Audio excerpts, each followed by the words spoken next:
복잡하고 어려운 뉴스 제가 쉽게 풀어드리겠습니다. 문현진의 뉴스창 시간입니다. 오늘도 많이 뉴스들이 쏟아져 나오는데 이 뉴스들 중에서 뭘 봐야 할지, 그리고 본다 하더라도 어떻게 해석을 해야 될지 굉장히 고민되신다고요. 제 뉴스창 시간만 보시면은 여러분들께 뉴스를 쉽고 재밌게 풀어드리도록 하겠습니다. 도움되신다면 좋아요와 구독 그리고 알람 설정까지 반드시 부탁드리면서 바로 출발해 보도록 하겠습니다. 자, 일단 오늘 뉴스 어떤 뉴스부터 볼까 고민을 해봤는데요. 일단 CNBC에서 이런 이야기 나왔습니다. 연준 금리 정책이 인플레이션을 해소하지 못할 수도 있다라는 이야기 나오고 있는 것 같아요. 인플레이션을 해소하기 위해서는 사실은 금리를 올리는 수밖에 없어요. 뭐 수요 공급의 법칙에 따라서 수요를 줄인다든지 또는 공급을 늘린다든지 형태로 인플레이션을 해소할 수는 있긴 하겠죠. 그런데 사람들이 소비하기 싫은데 소비하게끔 부추길 수도 없는 부분일 거고, 또 공급, 기업이 손해가 나는데도 불구하고 너희 더 만들어야 돼, 지금 물가가 올라가잖아, 그러니까 물건을 막 찍어내 라고 할 수도 없는 거 아니겠습니까? 이제 그런 부분을 어떻게 해소할 수 있는가 라고 했을 때 결국 금리 인상, 금리를 올려가면서 화폐 가치를 올리면은 물가가 자연스럽게 잡힌다라는 거예요. 그래서 그렇게 금리를 올리려고 했더니 물가가 안 잡힐 수 있답니다. 이거 어떻게 해야 되나? 인플레이션 그러면 안 잡히면 어떻게 해야 되는 거지? 큰일 났네. 이게 일시적이라고 이야기를 했는데 일시적이지 않잖아. 그럼 지금 연준 통화정책 뭔가 실패한 거 아니니? 라고 하는 시각이 나오고 있는 겁니다. 이제 아무래도 이런 이야기가 나오다 보니까 연준도 발등에 불똥 떨어졌나 봅니다. 월스트리트죠. 월가에서는 이런 전망들이 나오고 있어요. 페드가 테이퍼링을 내년 3월에 조기 종료할 수 있다라는 거죠. 원래 계획대로 간다면 순서대로 갔을 때는 8개월 정도 안에 종료가 된다라고 합니다. 150억 달러씩 8개월이면 1200억 달러죠. 그래서 1200억 달러를 줄이기 위해서 150억 달러씩 매달 줄여 나가는 것이 어떻겠느냐. 그래서 일단 3개월만 미리 시작을 한번 해보는 거 어떻겠니? 아니면 2개월만 미리 시작해보는 거 어떻겠니? 라고 해서 11월, 12월을 일단 테이퍼링 시작했죠. 150억 달러씩 줄이기로요. 근데 그렇게 이제 줄여 나가는 과정에서 야, 이거 안 되겠다, 3월에 종료시켜야 되겠는데 라고 하면 3개월 만에 남은 거를 다 그냥 줄여버려야 될지도 모르는 거예요. 생각보다 테이퍼링을 급하게 줄인다라는 거, 이것은 뭔가 안 좋은 상황이기 때문에 저렇게 갑자기 서두르는 거죠.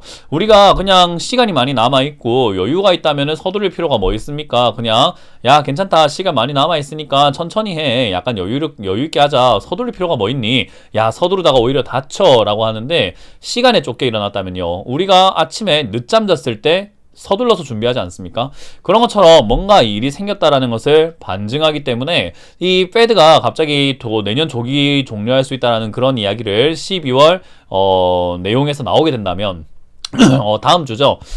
다음 주 FOMC 이제 의사록을 공개할 때 그때 나오게 된다면 그것대로 별로 좋지 않은 내용이지 않을까 싶습니다. 그래서 그런 내용들이 나오는지 나오지 않는지 조금 여러분들이 예의주시하셔야 된다 생각이 들고요.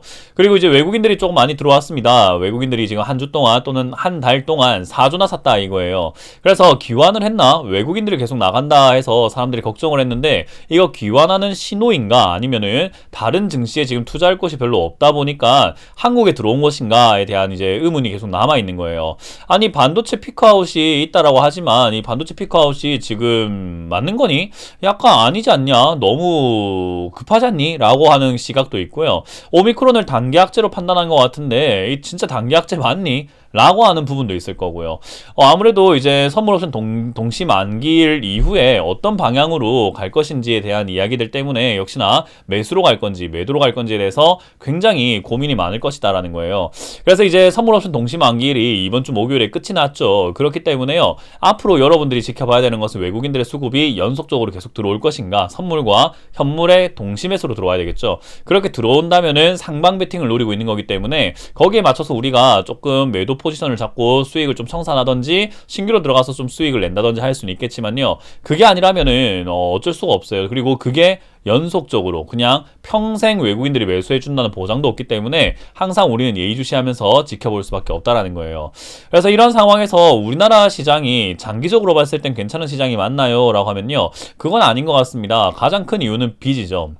아무래도 부채라고 하는 부분이 역시나 G20에 있는 모든 국가들이 대부분 줄여나가고 있는데 우리나라만 늘리고 있다. 거기다가 요즘 정치권에서는 어때요? 포퓰리즘 정책이라고 합니다. 돈을 그냥 무조건 풀어내자. 야 20조 줄게. 아니야 내가 50조 줄게. 아니야 내가 100조 주면 되잖아. 근데 그거 어디서 마련할 건데? 야 그냥 뭐 나라가 빚내면 되지. 내 돈도 아닌데 내가 빚낸대? 나라가 빚낸다는데 라는 식으로 진행이 되고 있어요.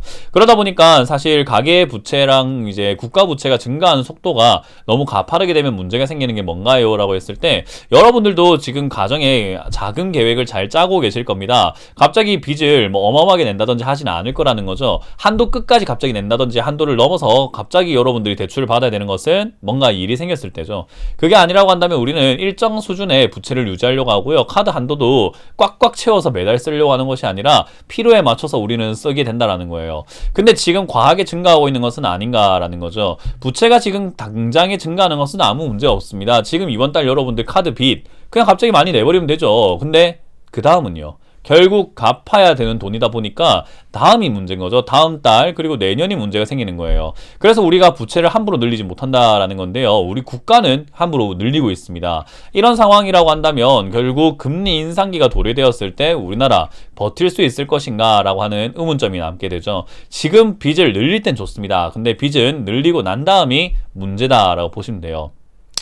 자, 어쨌든 이제 그런 상황에서 또 외교 관계, 저 국제 정세는 좀 괜찮나요? 라고 했을 때는요. 또 그것도 아닌 것 같습니다. 미국과 러시아, 중국이 조금 사납게 날이 서 있는 것 같아요. 러시아 같은 경우는 지금 계속해서 미국의 견제를 넣기 위해서 우크라이나를 침공하겠다라는 등의 뭔가 미국 보여주기식의 내용들을 좀 만들어내고 있는 것 같고요. 그러다 보니까 이제 미국 입장에서는 야, 그거 안 되지 라고 이렇게 또 개입을 해야 되는데 그런 부분에서 어떻게 해야 되는가? 러시아 금융거래를 막는다라고 하죠. 그래서 이런 상황에서 러시아의 푸틴 대통령과 그리고 이제 바이든 대통령이 만나서 이야기를 할 수 있다라고 하는데요. 그 회담에서 어떤 이야기가 오고 가게 될지 그리고 러시아는 중국과 친하다라는 것을 여러분들 다들 알고 계실 텐데 중국 역시나 미중 무역 관계에서 아무래도 러시아가 조금 도와주는 격은 아닌지 한번 생각을 해보게 됩니다. 근데 미국이라고 계속 이렇게 그냥 봐주면서 또는 아우 그냥 저쪽에서 자꾸 이야기하더라도 우리는 우리 갈 길 가자라고 할지 아니면 이것들 봐라 우리가 가만히 안 있을 거야 라고 하게 될지는 좀 지켜봐야 될 것 같아요. 어느 쪽을 선택하느냐에 따라 가지고 증시의 방향성도 굉장히 많이 달라질 것 같은데요. 아무래도 저는 미국이 가만히 있지는 않을 것 같다. 그러니까 잠자는 사자의 코털을 건들면 안 되지 않는가. 근데 그 잠자는 사자의 코털을 건드린 게 토끼면 모르겠는데 하필이면 호랑이입니다. 그래서 호랑이와 사자의 싸움이 됐는데 이거 어떻게 될 것인가, 서로 자존심을 지키면서 물러설 것인가 아니면은 맞붙을 것인가에 대한 문제가 남아있겠죠. 그래서 중국과 러시아 그리고 미국 이런 외교 강대국들의 싸움이 지금 치열해지고 있고요. 베이징 올림픽 거기에 보이콧 이야기도 나오고 있는 상황에서 중국이 히토류 가지고 또 전 세계적으로 또 난리를 친다든지 그리고 원자재가 굉장히 많다. 그래서 우리 뉴스 많이 보셨을 거예요. 한국 배터리라든지 한국 산업은 중국 없으면 돌아가지 않을 정도로 의존도가 높다라는 거. 근데 거기서 중국이 미국을 견제하기 위해서 우리 이제 앞으로 원자재 수출 안 할 거야 이래버리면은 우리나라에는 엄청난 타격이 오게 되겠죠. 그래서 지금은 외교적으로 불안한 상태와 그리고 국내적으로 불안한 상태가 동시에 있습니다. 거기다가 우리나라 확진자까지 늘어나고 있고요. 명동거리가 비었다라고 하죠. 상당히 안 좋은 뉴스들과 내용들이 겹쳐서 나오고 있는데 그럼에도 불구하고 우리나라에 있는 투자자들 그리고 지금 전문가들은요. 에이 저가매수의 기회야. 주식은 앞으로 계속 올라갈 거야 라고 하는데 과연 우리가 어떤 준비를 해야 되는 건가. 정말 남들이 말하는 것처럼 올라갈 거라고 생각하고 베팅을 자꾸 넣는 게 맞는 건지 아니면 조금은 조심스럽게 바라보는 것이 맞는 건지 여러분들이 잘 선택하셨으면 좋겠어요. 저는 좀 안전하게 하자는 주의이기 때문에 저는 제 길 가도록 하겠습니다. 저는 보수적으로 접근을 해보도록 하죠. 자, 여러분들 이렇게 오늘 마무리 지어보도록 하고요. 뉴스 다음에도 또 좋은 뉴스와 함께 찾아뵙도록 하겠습니다. 지금까지 뉴스창 시간에 문현진 멘토였습니다. 고맙습니다.